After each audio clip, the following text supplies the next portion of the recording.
안녕하세요. 바나바와 바울이 1차 전도 여행을 떠납니다. 오늘 본문은 사도행전 13장 1절에서 12절입니다. 1절. 안디옥 교회에는 예언자들과 교사들이 있었습니다. 그들은 바나바, 니게르라고 하는 시므온, 구레네 사람 루기오, 분봉왕 헤롯 안티파스와 어릴 때부터 함께 자란 마나엔, 그리고 사울이었습니다. 이때의 안디옥은 예루살렘보다도 훨씬 크고 모든 면에서 예루살렘을 능가하는 도시였습니다. 주님이 이곳을 이방 복음 전파를 위한 전초 기지로 삼으신 것은 당연한 일이라 할 수 있습니다. 사도 바울은 고린도전서에서 교회에 세우신 직분을 나눌 때 첫째가 사도이며 둘째는 예언자이고 셋째를 교사라 했습니다.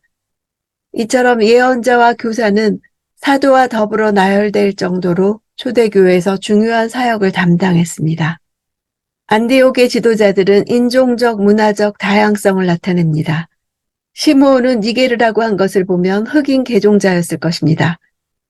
북아프리카 리비아 지역에 있었던 구레네 사람이었을 가능성이 있고 예수님의 십자가를 대신 지고 골고다 언덕을 올랐던 구레네 시몬일 가능성도 있습니다. 마나에는 헤롯과 한 유모 밑에서 같은 젖을 먹었습니다. 권력층에 속해 그 분위기에서 자란 사람으로 추정합니다.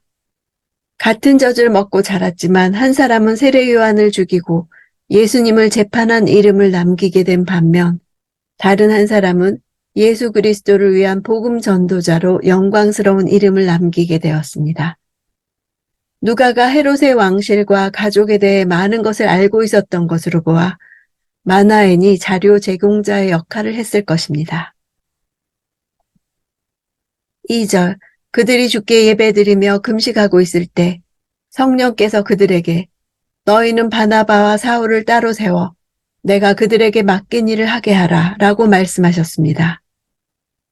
따로 세우라 하는 단어는 특별한 목적을 위해 다른 것들로부터 구별하다 하는 뜻입니다. 그들에게 맡긴 이 일은 구체적으로 나오지 않습니다.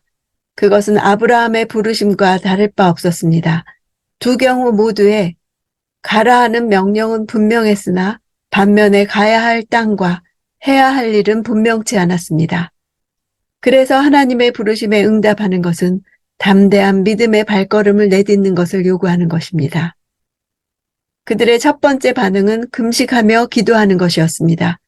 선교사 사역이 인간의 자발적인 열심에 의해 이루어지는 것이 아니라 구원 사역의 주체이신 성령 하나님의 주권적 선택과 사명 부여를 통해 이루어진다는 사실을 보여줍니다. 선교사를 결정할 때 가장 중요하게 고려해야 할 사항이 바로 성령 하나님의 뜻을 묻는 일입니다. 3절. 그래서 그들은 금식하며 기도한 후 바나바와 사울에게 손을 얹고 그들을 보냈습니다. 보냈다는 단어는 일반적으로 파송하다는 단어가 아닙니다. 풀어놓아 자유롭게 보내다, 내주다, 면제하다 이런 뜻의 단어입니다. 감옥에서 죄수를 풀어주는 것, 마음의 원한을 풀고 용서하는 것, 곁에 있는 사람을 멀리 보내는 것 등을 묘사할 때 쓰이는 단어입니다. 바나바와 사울은 안디옥 교회를 놀랍게 부흥시킨 위대한 지도자들입니다. 따라서 안디옥 교회 성도들에게 있어 그들을 이방 선교사로 보낸다는 것은 교회 입장에서 큰 손실이 아닐 수 없었습니다. 그럼에도 불구하고 그들은 바나바와 사울을 안디옥 교회에 구속하지 않고 부담 없이 자유롭게 떠나도록 보내주었습니다. 그들이 안디옥 교회에서 가르치는 책임을 면하도록 해주었다는 것입니다. 이런 사실이 보냈다라는 단어에 잘 드러나 있습니다. 4절. 그 두 사람은 성령의 보내심을 받아 실루기아로 내려갔다가 거기서 배를 타고 키프로스로 가게 됐습니다. 이제 47년부터 49년에 이르는 약 2년간의 바나바와 사울의 제1차 선교 여행이 본격적으로 시작됩니다.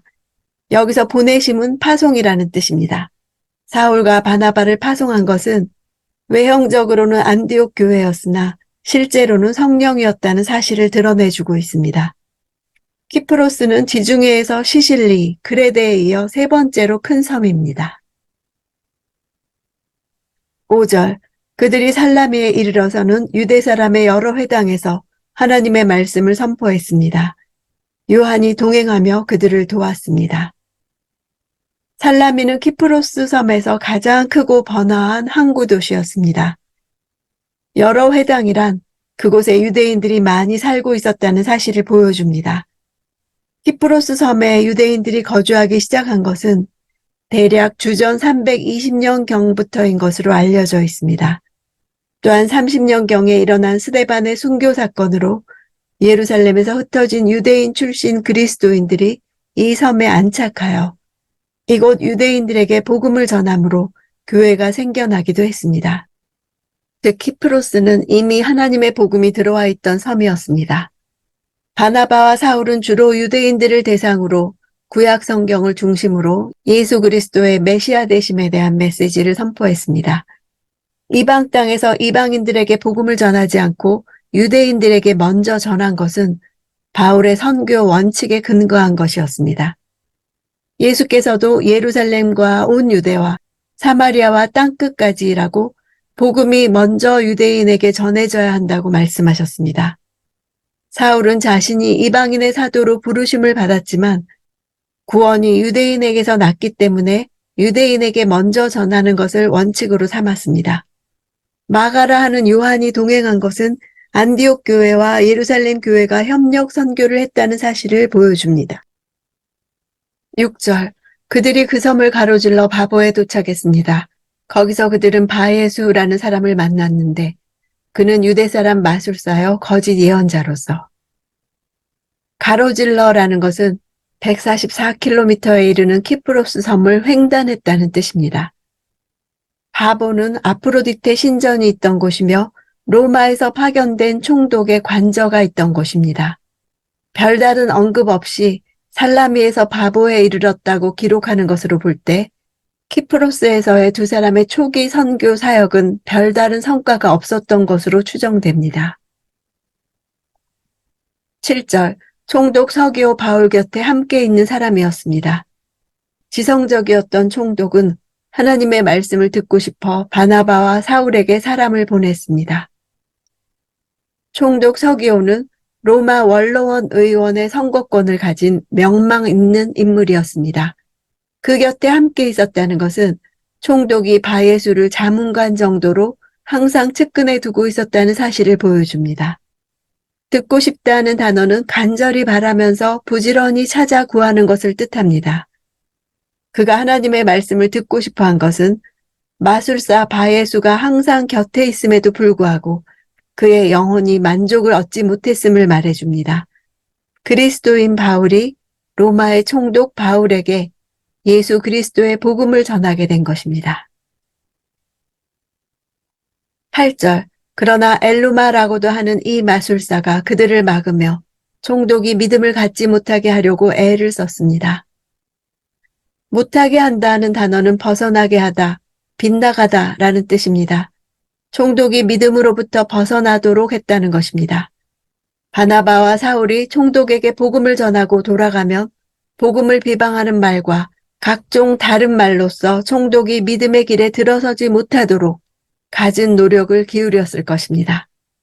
총독이 그리스도교의 복음을 받아들이게 되면 그동안 자신이 누리던 권세와 돈줄이 끊어지게 되리라는 것을 잘 알고 있었던 것입니다.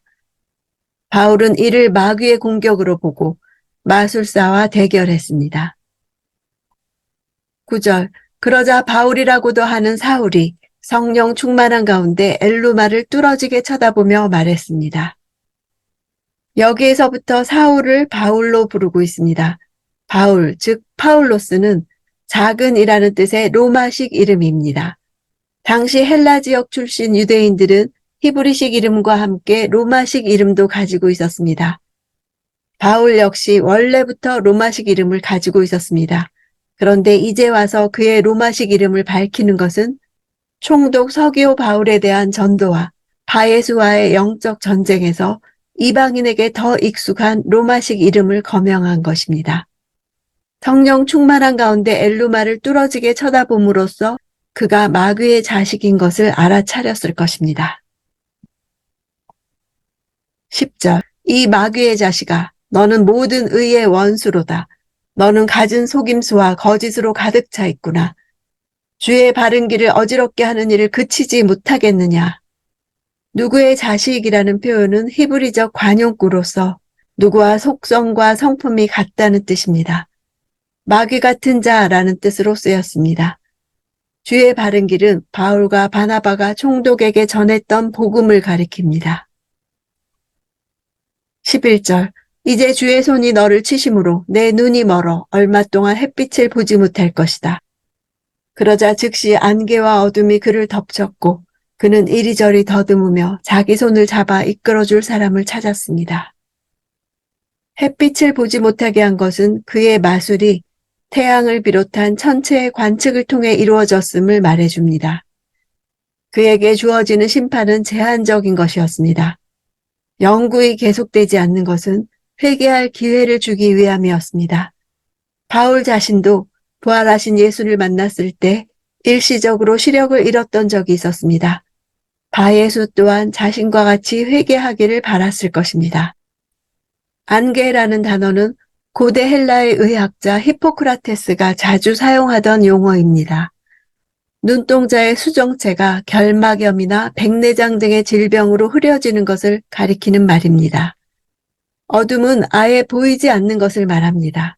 흑암으로 광명을 삼으며 광명으로 흑암을 삼은 자에게서 광명을 빼앗은 심판이었습니다. 영적으로 무지한 소경을 인도하는 소경이었던 그가 이제는 진짜 소경이 되어 자기를 인도할 사람을 찾고 있었습니다. 선교지뿐 아니라 어디서든 복음을 듣고자 하는 영혼이 있다면 복음 전파를 방해하는 악한 영도 존재합니다. 바예수는 악한 영의 특성을 드러내주고 있습니다.